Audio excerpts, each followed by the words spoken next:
And here's my take for today. The humiliation of Wike and the limits of military involvement, lessons for all of us. There are a few reasons why social media went agog with delight when news of the young military officer who withstood Wike at that property in Abuja a few days ago.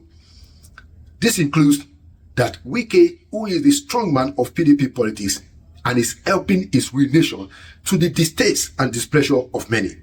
Number two, what went down between Wike and his godson, Governor Fubara, didn't leave Wike in a good place with the public. Number three, Wike's sometimes verbose and outlandish TV appearances where he oftentimes throws caution to the wind.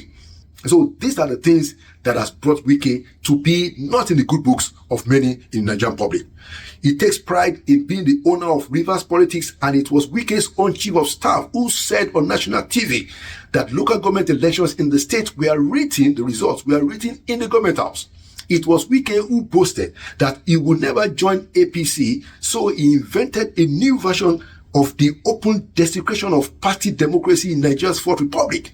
He does that by having his body dragging PDP to perdition, but his soul, on the other hand, so enthusiastically tuning melodies to the delight of the ruling APC, the party that he had said was infested with cancer compared to malaria, which according to him was the ailment of his own PDP.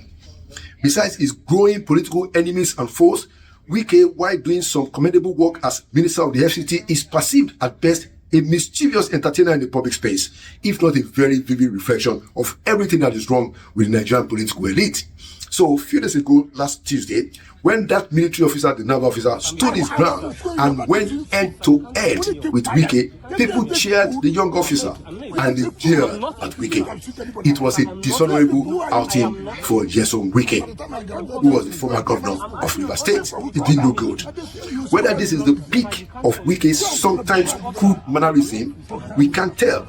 But for a minister of the Federal Republic, the public showdown on Tuesday at that disputed land property in Abuja is a national embarrassment for all of us as a people, and specifically for the government of the Federal Republic of Nigeria.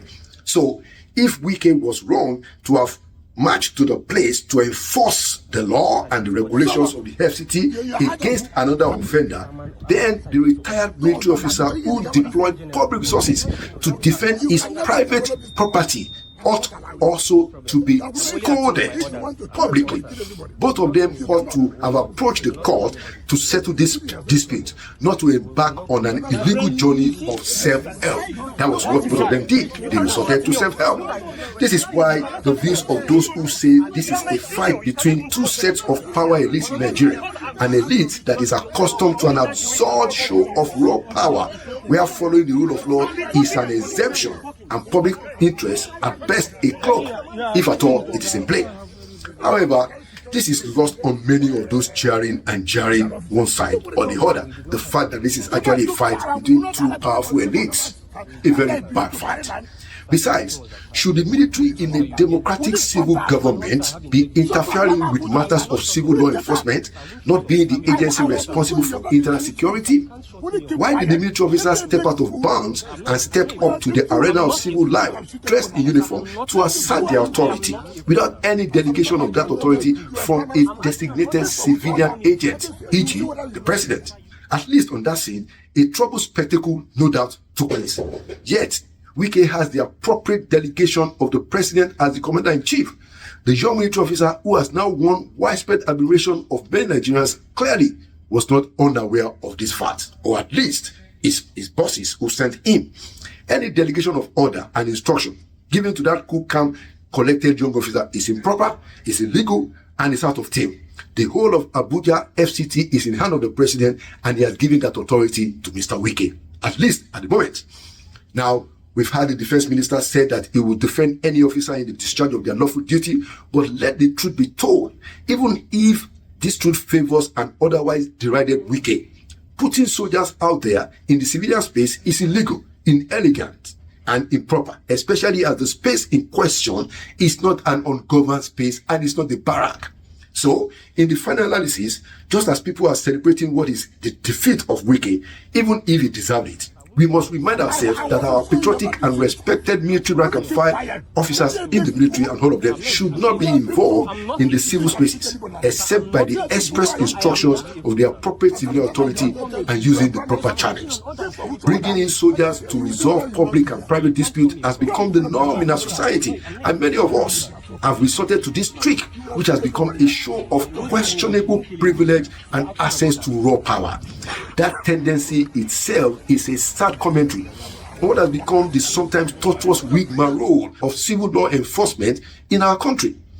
But is that what the military is meant for?